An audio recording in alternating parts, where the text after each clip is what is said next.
a ne niko i netko. Kriv sam što u doba opšteg srbobrsta idem u pravoslavnu crkvu, doduše poredkom, i što se krstim ovako, s 3 prsta. Kriv sam što jesam, a treba da nisam. Kriv sam odavno što stojim uspravno i gledam u nebo umjesto u travu. Kriv sam što se drznuh protiv krivde. Kriv sam što opet slavim svoju krsnu slavu. Kriv sam što pišem i čitam ćirilicom. Kriv sam što pevam, smejem se i psujem, a ponekad i lajem. Kriv sam i priznajem da ne znam što znam, da znam što ne znam.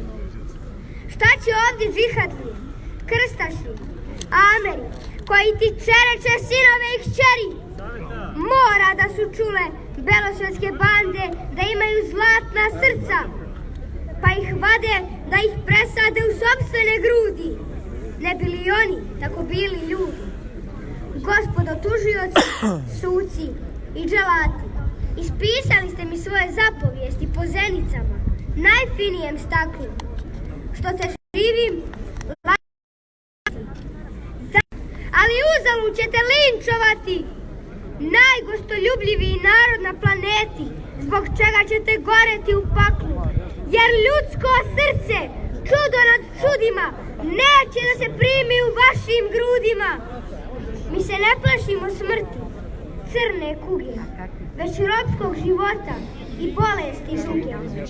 Smrt je česta pojava među nama Srbima, kao što su proleće, leto, jesen, zima, i nije strašnija pogotovo dan od suše, poplave, zemljotresa, mraza, kad im čovjek sretne na svome imanju okađene duše i svetla obraza. Zlonamernici, siti i maniti, sve mi zabraniste u rođenoj kući, ali ne može mi niko zabraniti da pevam i da se smejem umirući. A to se vama više ne događa, ni kad svadbujete, ni kad vam se rađa. Poštedite me, Mlađanija veliki Miloš Bogdanović. Razapnite me na vrhu planina, kao vaši pravci, što su moga pravca, Isusa Hrista Nazarećanina. Ja ću da vas gledam, a vi zažmurite, inače će vam se oči rasprsnuti od sjaja mog lica. Samo požurite, što me pre razapnete,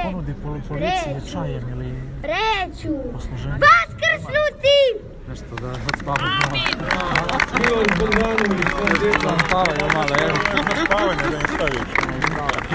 Bravo Mićo, bravo.